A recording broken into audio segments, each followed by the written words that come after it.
The year was 1887, and the silence in the parsonage was a physical thing. It had weight and texture, a smothering quality like the dust cloths Esther Hale had draped over her father's theological texts.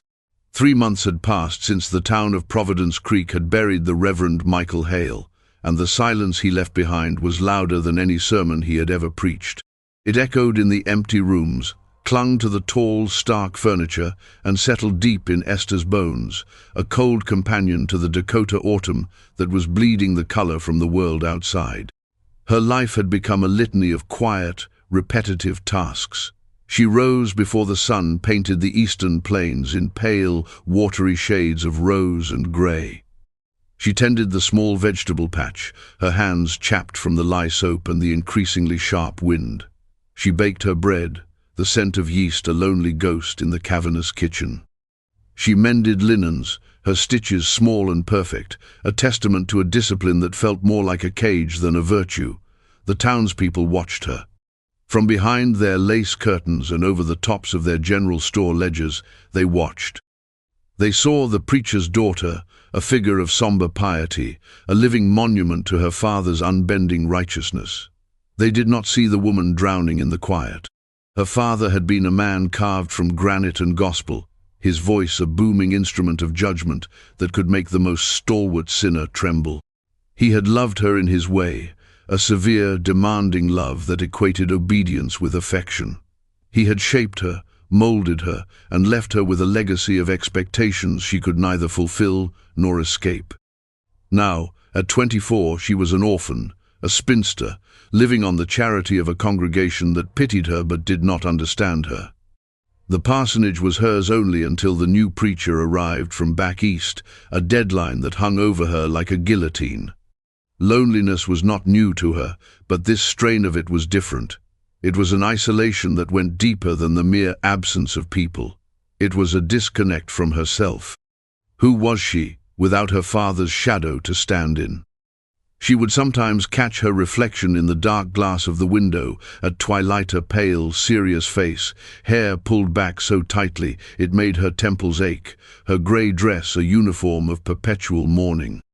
The woman in the glass was a stranger. One afternoon, as a sky the color of a fresh bruise gathered in the west, the silence was broken. It was not a knock at the door or the call of a neighbor, but a sound so out of place it startled her from her mending. It was a frantic, rustling scramble in the dry leaves near the woodshed, followed by a choked sob. Esther froze, her needle poised in midair. The world outside the parsonage was not always kind. Wanderers and hard men sometimes passed through, and her father's protection, formidable as it had been, was buried with him on the hill. She placed her sewing basket on the table with deliberate care, her movements slow and measured to conceal the tremor in her hands. She walked to the window, peering through the wavy, imperfect glass. There, huddled against the rough-hewn wood of the shed, was a child, a boy no older than 7 or 8, his dark hair matted with dirt and leaves, his deerskin leggings torn. He was a native child, Lakota from the look of him, and he was shaking, not from the cold, but from a terror so profound it seemed to vibrate in the air around him. One of his arms was clutched to his chest, and a dark stain was spreading on the sleeve of his tunic. Esther's heart hammered against her ribs. She knew what her father would have done. He would have marched outside, his Bible a shield and a weapon, and ordered the boy off his property, decrying him as a heathen, a savage. The town's sentiments would have been the same. Fear and prejudice were the twin currencies of Providence Creek. To help this child was to invite scorn, suspicion, and possibly danger. But what she saw was not a heathen. She saw a terrified little boy, his eyes wide and dark like a cornered animal's. She saw the blood. The preacher's daughter, the pious woman of routine and resignation, felt something else stir within her, something fierce and protective that had long been dormant. It was an impulse that belonged not to her father's child, but to herself. She took a deep breath, unlatched the back door, and stepped out into the cold, unforgiving air. The boy, whose name was Chayton, flinched violently when the door creaked open. He pressed himself flatter against the wood, making a small, wounded sound.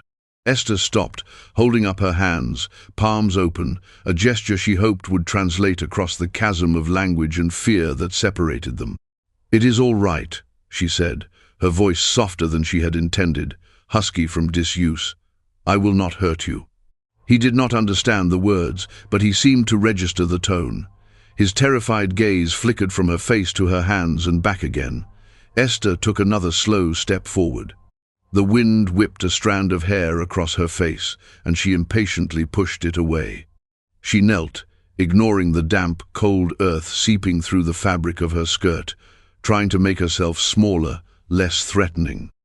"You are hurt," she murmured, her eyes fixed on the stain on his arm.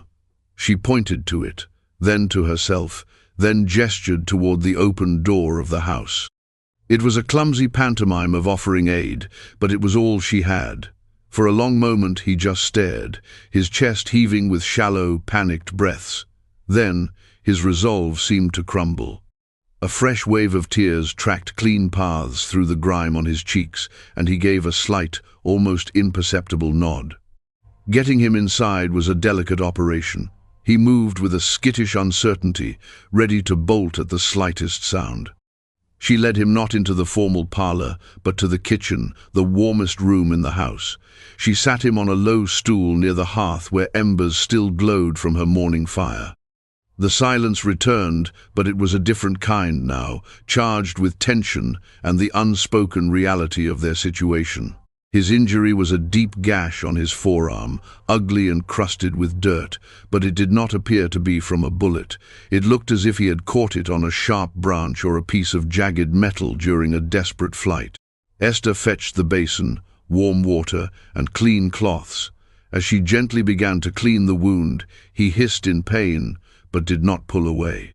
He watched her every move, his dark eyes never leaving her face, searching for any sign of betrayal.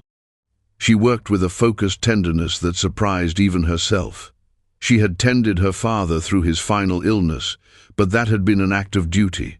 This felt different. This was a choice.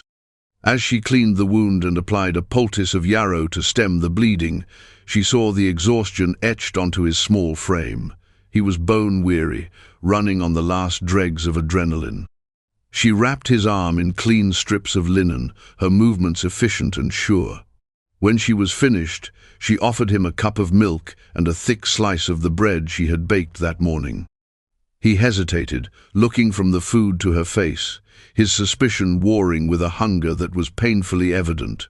She took a small bite of the bread herself, then pushed the plate gently toward him. That seemed to be the reassurance he needed. He ate ravenously, his small hands trembling as he brought the food to his mouth. Esther sat opposite him, watching the firelight play over his features. The fear was still there, a shadow in his eyes, but it was banked now, overlaid with a profound weariness. She saw the intricate beadwork on his worn moccasins, the small feather tied into his hair. He was not an abstraction, not a savage from her father's sermons. He was a child, someone's son, and he was utterly alone. A wave of empathy, so powerful it was almost painful, washed over her. His loneliness called out to her own, a silent recognition in the quiet kitchen. That night, she made him a bed of blankets in the small pantry, a windowless room where he might feel secure. There was no lock on the door, but she propped a chair against it from the outside, a gesture meant more for her own peace of mind than for his containment.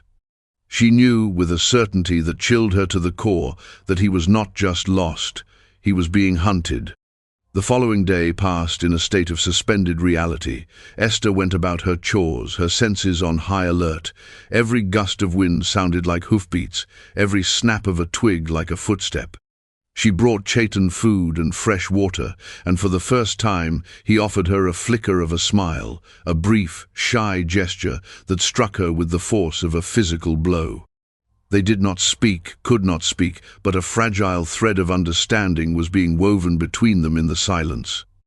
She learned the rhythm of his breathing, the way he would hold himself perfectly still when a floorboard creaked upstairs. He, in turn, seemed to learn the cadence of her movements, the gentle swish of her skirts as she moved about the house. Later that afternoon, she made the necessary trip to the general store. The air in town was thick with a nervous energy she recognized immediately. Mr. Callahan, the proprietor, was polishing the counter with a vigor that betrayed his anxiety. "Afternoon, Miss Hale," he said, his eyes darting toward the door. "Nasty business." "Mr. Callahan," she replied, her voice even. "What business is that?" "Couple of men rode in this morning," he said, lowering his voice. "Hard types, led by a man named Vance, asking questions. About the Lakota." He paused, then added, "They're looking for a survivor, a boy. Seems there was some trouble out at the Blackwood claim. The whole family, gone. They say the boy saw it all." A cold dread washed over Esther. It was confirmation of what she had already known: Garrett Vance. She had heard the name before, whispered in connection with land disputes and missing livestock, a man who operated in the murky space between lawman and outlaw. "They believe he came this way?" she asked, fighting to keep her expression neutral as she gathered her meager supplies. "They're checking every homestead, every farm," Callahan said, shaking his head. "The sheriff went with them, more for show than anything, I reckon. That Vance has a mean look about him. Best to stay indoors, Miss Hale." Esther nodded, paid for her flour and salt, and walked back to the parsonage, her mind racing. The bubble of safety she had created around the boy had just been pierced. They were coming. It was no longer a question of if, but when. She looked at the stark, clapboard church next to her home, at the cross reaching toward the unforgiving sky. She felt no comfort there. Her father's God was a God of judgment and rules, and she was breaking all of them. The protection she sought would not come from heaven, it would have to come from her. When she returned, Chayton must have sensed the change in her. He was standing by the pantry door, his body tense. She met his gaze and knew she could not hide the truth from him. She knelt before him, taking his small, uninjured hand in hers. "Men are coming," she said softly, knowing he would not understand the words but would feel their weight. "We have to hide, a better place." She spent the rest of the afternoon watching the road from the upstairs window, her heart a frantic drum against her ribs. She thought of the river. The Providence Creek, from which the town took its name, curled around the back of the parsonage property. It was wide and shallow in most places, but the banks were steep and overgrown with willows and cottonwoods, their leaves now a brittle, faded gold. It was a place of wildness, a place the townspeople generally avoided. As dusk began to settle, she saw them three riders on the horizon, moving with a grim purpose.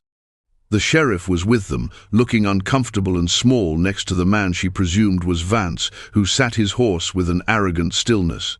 There was no more time. She grabbed Chayton's hand. "Come," she whispered, her voice tight with urgency. He looked at her, his eyes wide, but he did not resist. He trusted her. The weight of that trust was immense. She pulled her darkest, heaviest wool shawl from its hook and led him out the back door, scurrying low to the ground, using the woodshed and the overgrown fence line as cover. The air was bitingly cold now, with the damp promise of the coming night. The river was a ribbon of dark, churning silver in the fading light. The sound of it, a constant, rushing murmur, seemed to amplify the pounding of her own blood in her ears. She scanned the bank, her eyes desperate, and found a place where the current had carved out a hollow beneath the roots of a great cottonwood. The water was deeper there, shielded from the main path by a thick curtain of drooping willow branches.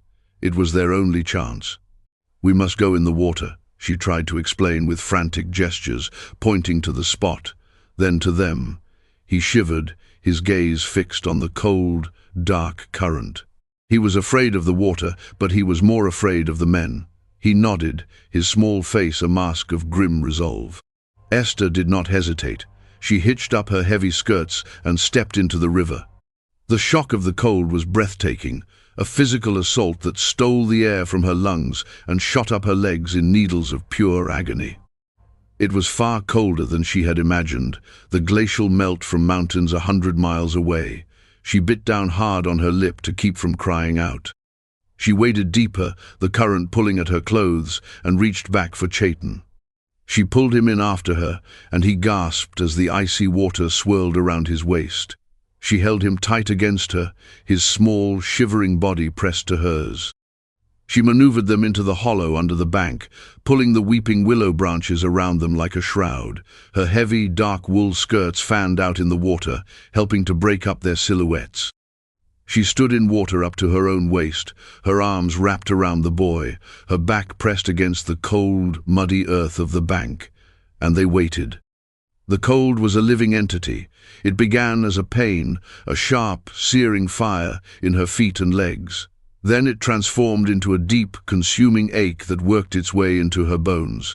Her teeth began to chatter uncontrollably, and she clamped her jaw shut, praying the sound would not carry.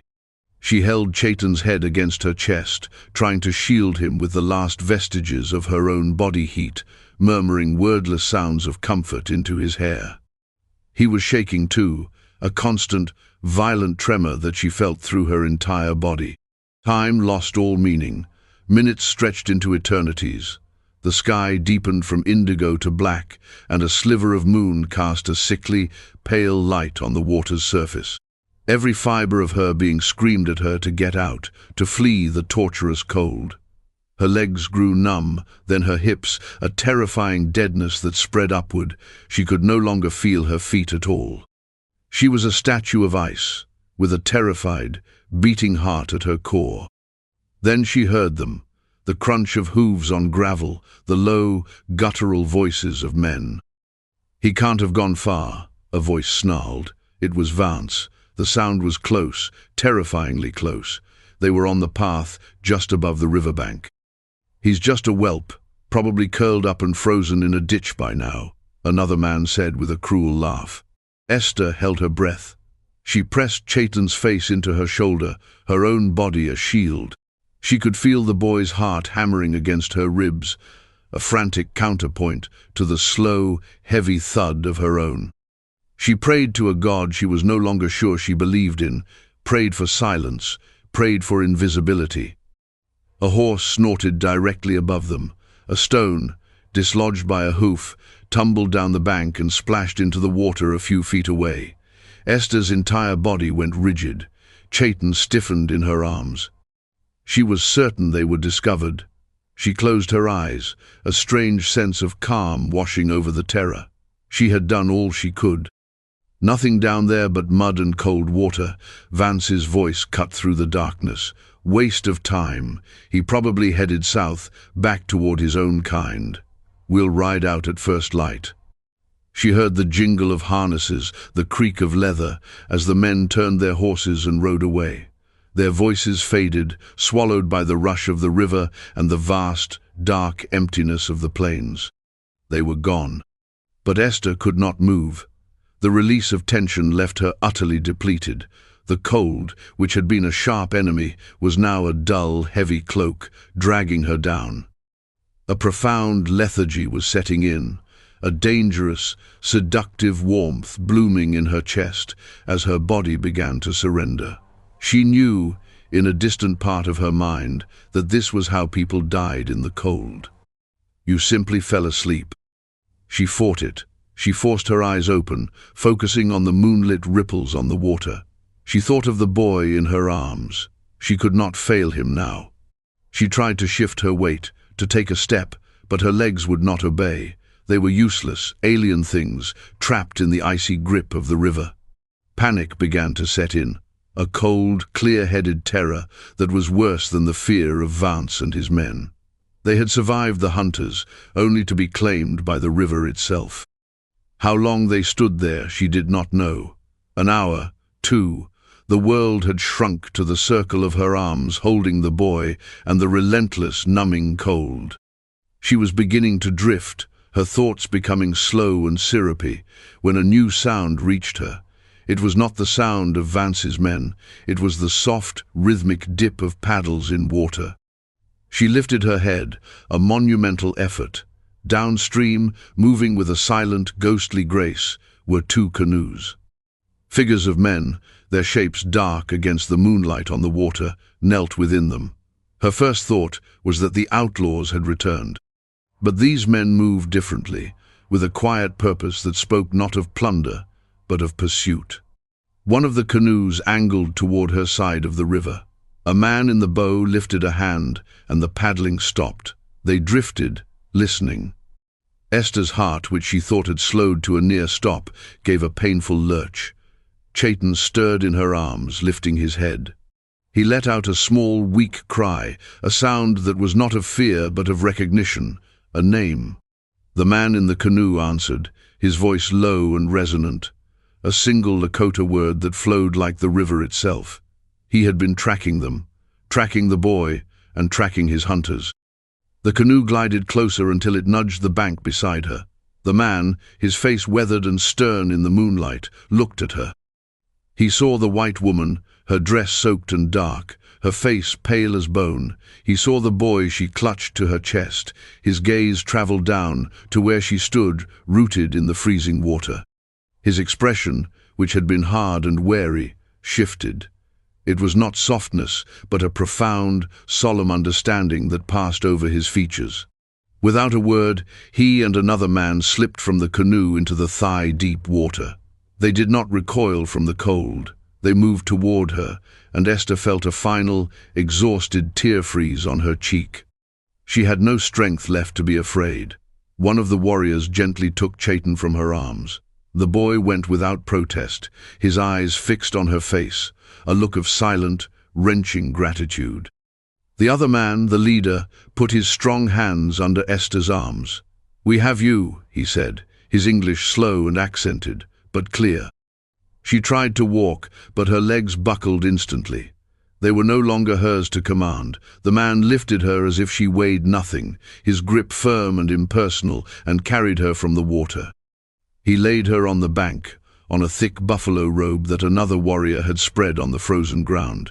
The agony of returning sensation was excruciating, 1,000 burning needles pricking her flesh. They wrapped her in another dry, warm robe, the scent of wood smoke and leather enveloping her. She watched through a haze of pain and exhaustion as Chayton was passed to a man who held him with the tenderness of a father. It was his uncle, Tashunka, the stern-faced man who had carried her from the river. He spoke to the boy in low, comforting tones, and the child finally broke, his body racked with the sobs he had held back for so long. Tashunka turned back to Esther.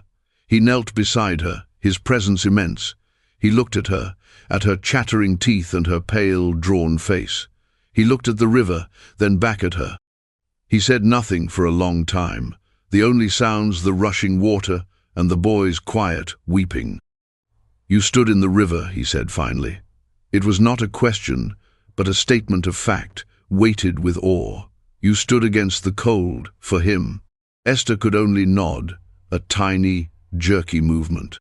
"The men who hunted him are cowards," Tashunka continued, his voice low and hard as river stone. "They will be found. What you did, that was not cowardice. That was a warrior's heart in the body of a white woman." He placed a hand briefly over his own heart, a gesture of profound respect. They did not stay long. They had to keep moving, but before they left, they built a small, efficient fire and made her drink a hot, bitter tea that sent warmth creeping back into her veins. They ensured she could stand, albeit unsteadily, on her own 2 feet before they departed as silently as they had arrived, 2 canoes swallowed by the darkness, leaving only a dying fire and the lingering scent of smoke. Esther stumbled back to the parsonage, a ghost returning to her own life. The house was cold and empty, but the silence felt different now. It was not the silence of absence, but the silence of stillness, of peace. She collapsed into her bed and fell into a deep, dreamless sleep. In the days that followed, a change settled over her. The town of Providence Creek continued on, unaware of the life-and-death drama that had unfolded at its edge. They still saw the preacher's daughter, but she was no longer her father's shadow. The fear of their judgment had been scoured from her by the freezing water. She had faced a far greater trial and had not been found wanting. She had found a strength that was entirely her own, forged in the icy crucible of the river. Weeks later, as the first snows of winter began to dust the plains, a rider from a friendly trading post brought her a package. It had been left for her, he said, by a Lakota man. Inside, wrapped in soft doe skin, was a pair of exquisitely beaded moccasins, small enough for a woman, and a single perfect falcon's feather. There was no note. None was needed. Esther never saw Chayton or Tashunka again. The new preacher arrived in the spring, and she moved from the parsonage into a small cabin she bought with the last of her father's meager savings. The town still whispered, but their words were like the wind now, a sound that passed by without touching her. She had found her own ground to stand on. And the river, the site of her ordeal and her transformation, was given a new name. The Lakota, in their travels, no longer called it Providence Creek, a name that meant nothing to them. They called it Wachiwi Zitkala Wakpathe, River of the Cardinal Woman, for the dark red shawl she had worn that was the color of a steadfast heart. But the traders and the trappers who heard the name translated it more simply. They called it Brave Woman Creek. The name stuck. It was etched onto new maps, a permanent landmark of courage, a quiet, enduring testament to the preacher's daughter who had once stood in its freezing waters, and in doing so, had finally found a way home to herself.